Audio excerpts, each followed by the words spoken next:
Ever wondered when you look up a product online and you see its specifications and you think, that's pretty much too good to be true?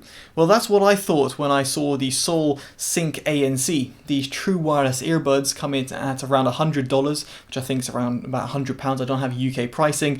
And they're earphones that also have active noise cancellation built in. That seems pretty too good to be true. Well, in this review I'll be exploring everything these earphones have to offer and giving you my unbiased, unpaid opinion about them.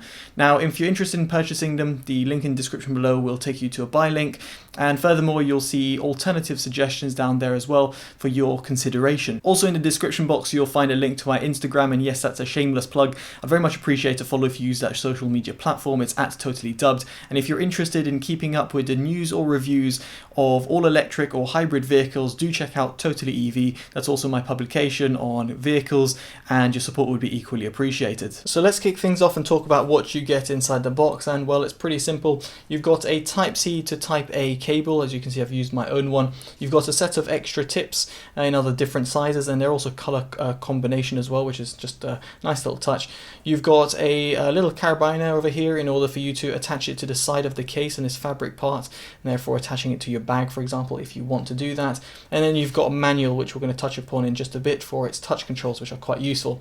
Now, in terms of the case itself, it's very sleek and slender. I actually quite like it in terms of its size. It fits it really nicely in a pocket, and in terms of its design as well, means that it's not going to annoy you. I don't really actually like this fabric part, but nevertheless, it's there for a reason. I can see why that's there. There's an LED that illuminates at the back, showing you the charge, and there's a USB Type-C port in order to provide charge to the case and indeed the earphones if they're inside it. The earphones will last for 5.5 hours without ANC and 5 hours with ANC on a single charge, which is pretty decent. It's not exactly the best out there, but it's perfectly acceptable. The overall package in terms of the case as well will provide you 25 hours of total playback.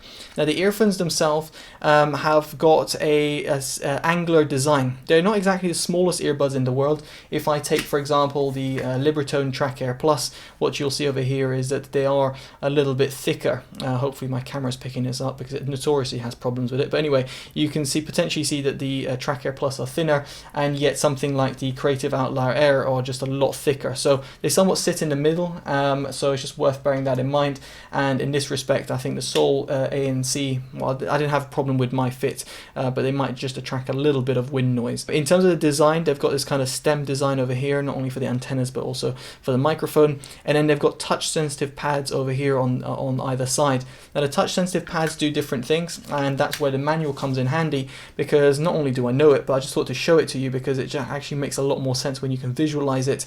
The left hand side, press it once, volume up, press it twice, volume down. You can access the voice assistant if you triple tap it. If you were to hold it down for 2 seconds on either side earbud, you'll get the ANC or transparency or have it off, so that's quite nice to see. On the right hand side, you've got press it once for play and pause, double tap for next, and triple tap for previous, and then you've got the calls as well. It's really nice to see this little manual is pretty comprehensive and will make a lot of sense for a lot of people, and it's nice to see that the controls are actually very comprehensive on these earphones as well, so no complaints there. And before moving on, I should also mention that of course these connect over Bluetooth because they're True Wireless earbuds, but the codec they use is the SBC and AAC codecs only. It's a shame not to see the aptX codec that you see, let's say, on the Creative Outlier Air, or let's say the Libratone Track Air Plus, but for iPhone users that'll be perfectly fine because AAC codec is what you want.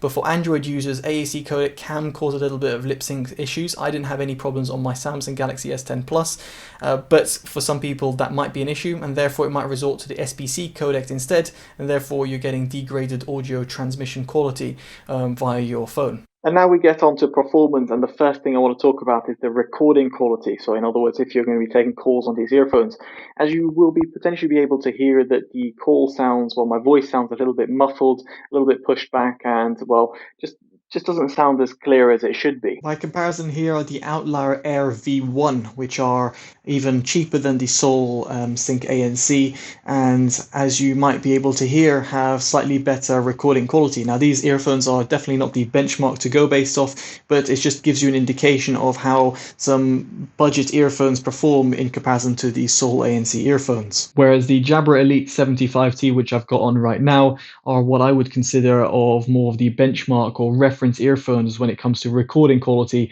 on true wireless earbuds, and hopefully you'll agree with my assessment with this as well. And now we get onto ANC, and there's a little bit of a laugh here because truthfully the performance of the ANC of the Sync ANC aren't good at all. So I compared them to my Libratone Track Air Plus, which to me are more of the flagship true wireless earbuds with ANC quality, and there's of course the Sony WF-1000XM3s as well to contend with, and these earphones just couldn't compete at that level. They were nowhere near, and it's comparing like top tier earphone with ANC with a completely lower tier or bottom tier earphone. There was just no comparison. So then I said to myself, okay, let me just try the Creative Outlier Air, which have got decent passive noise isolation. They're not the best, but specifically the V2s, they improved on that. And I tried to compare it, and here I was kind of surprised that I had better passive noise isolation on the Creative Outlier Air and better overall noise isolation from the exterior world and in my controlled test in comparison to the Sync ANC that have ANC built in with them as well.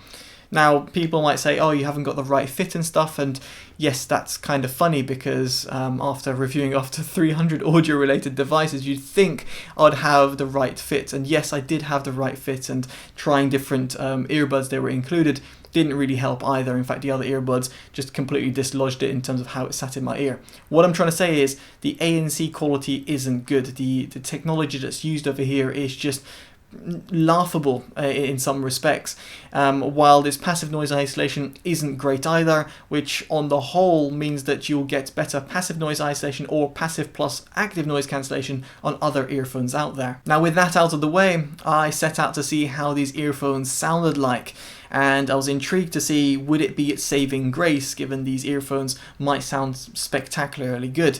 Well, that was very much not the case. These earphones just don't sound great throughout the frequency range. So let me break it down. First off, in terms of sub bass, yes, there's a deep pronounced rumble there, and you can feel it and hear it. It's unlike, let's say, the LG FN6 or whatever they're called, the tone-free ones, which are utterly atrocious in this respect. The Sync ANC actually do a good job in the low-end tones. As for the mid bass, while it is present, it is uncontrolled, and therefore if you're listening to, let's say, Drake's was it Life is Good, which is the song I was listening to, what I found is that the hard hits that you hear, the 808 slam, should we say, just don't come across really well, and they just sound a little bit wobbly. It's not overly concerned, but when you do compare them to other earphones out there, namely cheaper ones, you will hear that kind of inaccuracy and that wobbliness in the mid bass. As for the mids, here is where these earphones really struggled, specifically when you have ANC on, which is why you might be buying these earphones. The mids take even of a greater hit. Even with ANC off, you still have a very recessed type of sound signature, and just the overall vocals just feel completely pushed back and in, like, let's say a separate room. It just doesn't come across well. On the plus side, the highs do extend relatively well. They've got a nice little tonality at the top end, and they don't sound sibilant or harsh, so therefore if you're comparing them to, let's say, the Creative Outlier V2, which might sound a little bit harsh to some people's ears, these earphones weren't the case, and they just had good extension at the top end. As for the soundstage here, again, it was disappointing. It felt close sounding, the instrument separation just wasn't there. They felt just a little bit claustrophobic and a little bit jumbled up. They didn't have that airiness of the Creative Outlier Air, or let's say, if we go into flagship audiophile territory, true wireless earphones, let's say that's Sennheiser True Wireless Momentum 2 or the Momentum V1s, again with this wide sort of sound signature and soundstage. You just don't get them with the Sync ANC. So I just was left disappointed. So on the whole, what do I make about these earphones? Well, if it wasn't obvious already, I wasn't overly impressed. The sound quality is very lackluster, it just sounds congested. The ANC performance is laughable and pretty much almost non-existent. And while the recording quality potentially might be a saving grace, it isn't in this respect, and the sound that you get in terms of your calls will sound a bit muffled. Ultimately, the only thing that's really going for it is its kind of funky style. It's got a nice little look to it, and yes, it's might not like the most premium earphone in the world, but it also doesn't look like the cheapest earphone in the world. But if it was me, I would look elsewhere, be it if you want ANC or non-ANC earphones. There are other earphones out there that you should very much consider, and they'll be down in the description below, and those would be my picks if I was going to buy an earphone at this price range. And of course, above its price range, there's some suggestions out there, as I said before. So if you like this video, make sure you give it a like, subscribe to see more. I very much appreciate that, and of course favorite and share, as it always help the channel grow. And let me know in the comments below what you make of these earphones. Alright guys, I've been Totally Dubbed. Take care and bye bye.